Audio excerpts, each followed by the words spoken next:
நேராக நிமிர்ந்து அமர்வோம்.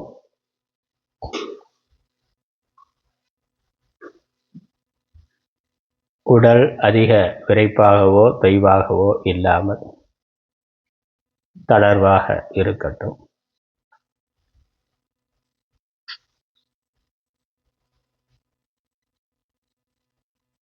தலை முதல் பாதம் வரை நம்முடைய உடலின் மேல் கவனத்தை செலுத்தி, மனதை செலுத்தி, உடலை ஓய்வு பெறச் செய்வோம், தளர்வு பெறச் செய்வோம்.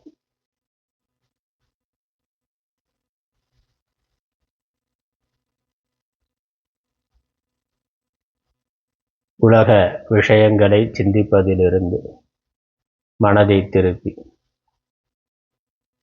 நம்மேல் நம் கவனத்தை கொண்டு வருவோம்.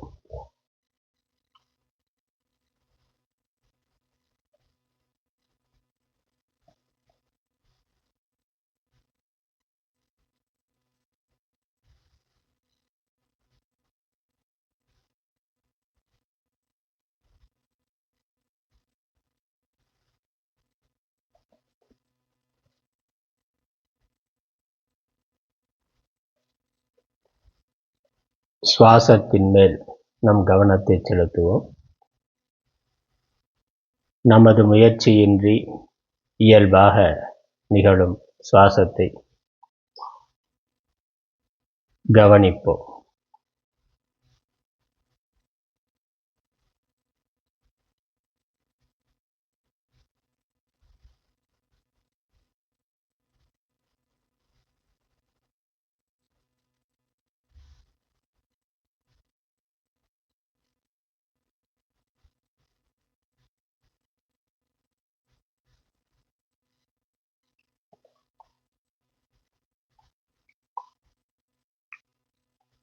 சுவாசத்தின் மேல் கவனத்தை செலுத்துகின்ற பொழுது மனது அமைதி அடைகின்றது. சுவாசம் சீராகின்ற பொழுது மனதினுடைய இயக்கமும் சீராகும்.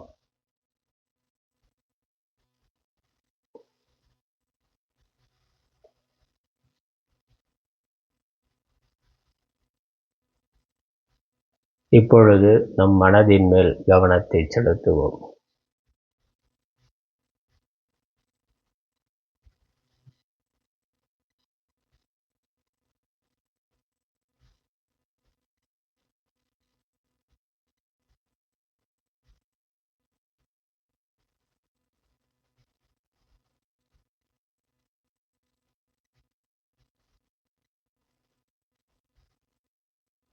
மனதை தொடர்ந்து கவனிக்கும் பொழுது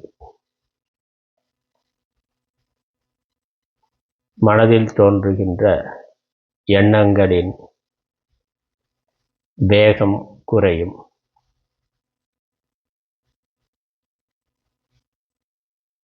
மனது அமைதி பெறும்.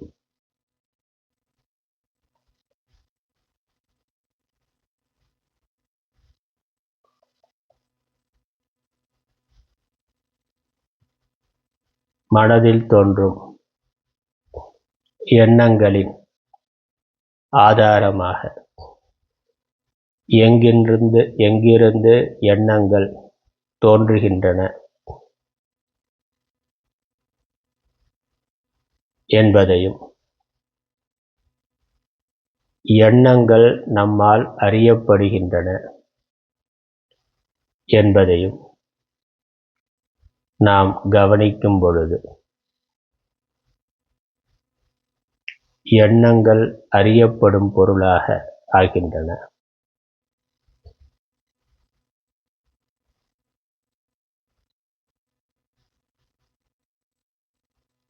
அறியப்படும் பொருள் வேறு, அறிபவன் வேறு.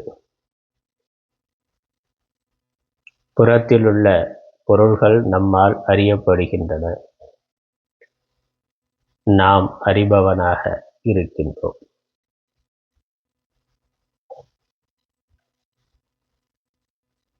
உடலும் நம்மால் அறியப்படுவதால் உடல் வேறு, நாம் வேறு.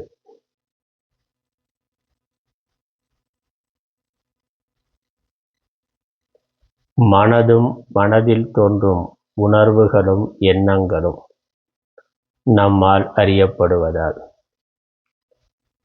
மனம் வேறு, நாம் வேறு.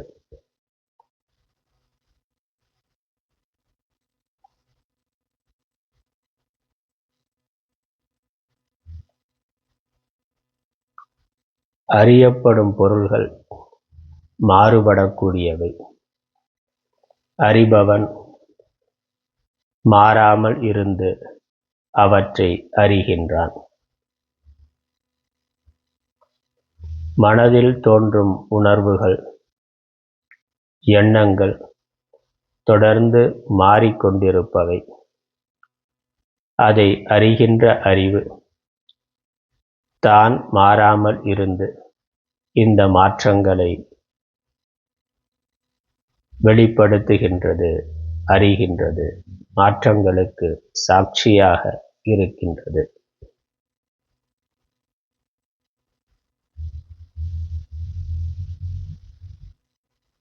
இங்கு நான் என்பது அறியப்படும் உடலோ, மனதோ, மனதில் தோன்றும் உணர்ச்சிகளோ, எண்ணங்களோ அல்ல. அவை அறியப்படுபவையாக இருக்கின்ற காரணத்தினால் எனக்கு வேறானவை.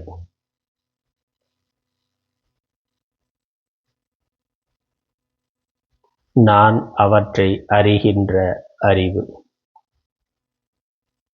மாறாத அறிவு.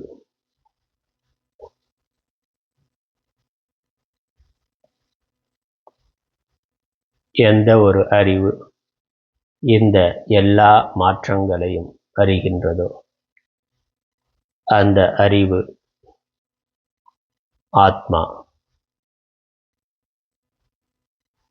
அதுவே மெய்ப்பொருள். அது மாறாத பொருள். விழிப்பு, கனவு, உறக்கம் 3 நிலைகள் மாறுகின்ற பொழுதும் அது மாறாது இருந்து இந்த நிலைகளை, அவஸ்தைகளை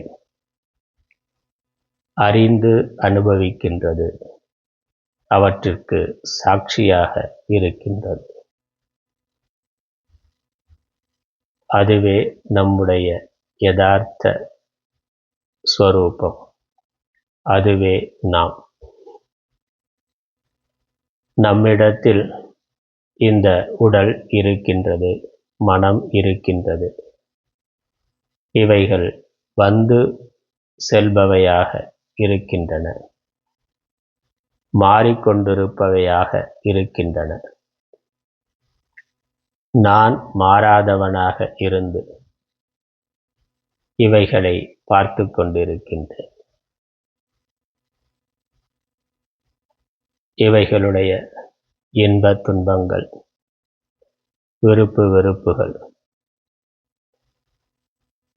அனைத்தையும் நான் வேறாக இருந்து அறிந்து கொண்டிருக்கின்றேன். இவைகள் இல்லாத பொழுது ஆழ்ந்த உறக்கத்தில் ஆத்மாவாகிய நான் மட்டும் ஆனந்தமாக இருக்கின்றேன்.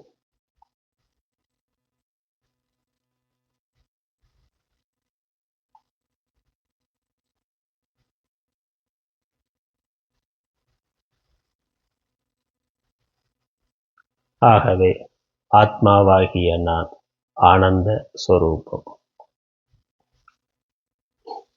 உடலும் மனமும் புற சூழ்நிலைகளுக்கு ஏற்றாற்போல, தட்ப வெப்பநிலைகளுக்கு ஏற்றாற்போல, விவகாரங்களுக்கு ஏற்றாற்போல தற்காலிகமாக மாறுபடக்கூடியவை. அவைகளுக்கு நான் அதிக முக்கியத்துவம் கொடுக்க வேண்டியது இல்லை.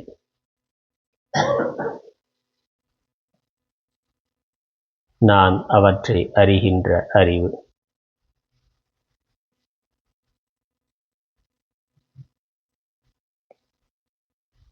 மேகங்கள் எவ்வளவு எப்படி மாறினாலும் ஆகாயம் மாறாது இருப்பது போல, வெண்திரையில் பல்வேறு காட்சிகள் வந்து போவது போல, நான் மாறாத அறிவாக இருக்கின்றேன். என்னிடத்தில் இவைகள் வந்து போகின்றன.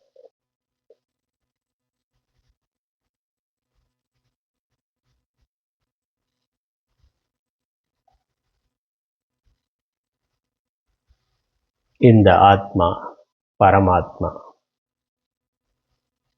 பரம்பொருளே, இறைவனே ஒவ்வொரு உடலிலும் ஆத்மாவாக இருக்கின்றார்.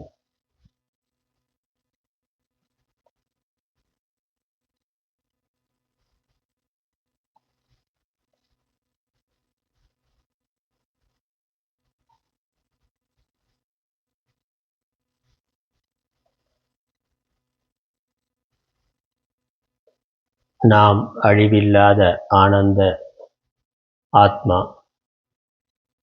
என்பதை உணர்ந்து உலக வாழ்க்கையை வேடிக்கையாக நடத்துவோம்.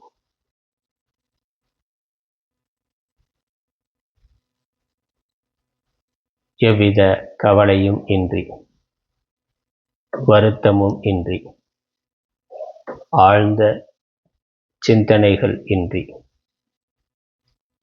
வாழ்க்கையை அதன் போக்கில்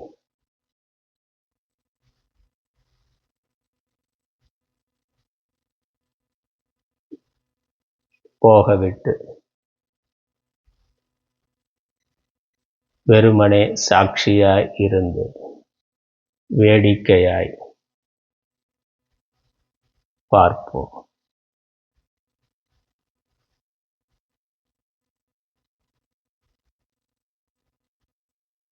விதிப்படி நடப்பவை நடக்கின்றன.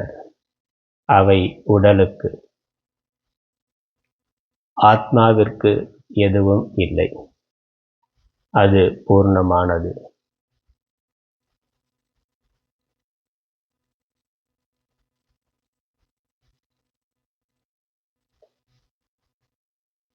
என்ற பரம்பொருள் தத்துவத்தை எப்பொழுதும் நினைவில் வைத்து அமைதியான ஆனந்தமான வாழ்க்கையை ஒவ்வொரு கணமும் நடத்துவோம், அனுபவிப்போம், ஆனந்தமாக இருப்போம்.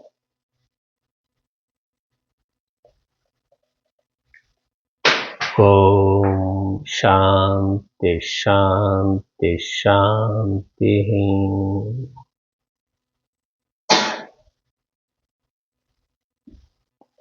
அறிவோம். பிரார்த்தனை. அறிவிலே தெளிவு, நெஞ்சிலே உறுதி, அகத்திலே அன்பினோர் வெள்ளம், பொறிகளின் மீது தனி அரசாணை, பொழுதெல்லாம் நினது பேரருளின் நெறியிலே நாட்டம், கர்மயோகத்தில் நிலைத்திடல் என்றிவை அருள்வாய், குறிகுணம் ஏதும் இல்லதாய் அனைத்தாய் குலவிடு தனிப்பரம் பொருளே, எண்ணிய முடிதல் வேண்டும், நல்லவே எண்ணல் வேண்டும், எண்ணிய நெஞ்சம் வேண்டும், தெளிந்த நல் அறிவு வேண்டும், பண்ணிய பாவம் எல்லாம் பருதி முன் பணியே போல நன்னிய நின்முன் இங்கு நசித்திடல் வேண்டுமன்னாய் மூர்த்தி எல்லாம் வாழி எங்கள் மோன குரு வாழி அருள் வார்த்தை என்றும் வாழி அன்பர் வாழி பராபரமே. ஓம் சாந்தி சாந்தி சாந்தி. ஹரி ஓம். ஆதி குருநாத स्वामी की, सद्गुरुनाथ महाराज की, गंगा माता की, कावेरी माता की, सरस्वती माता की, गौ माता की, भारत माता की, सनातन धर्म की.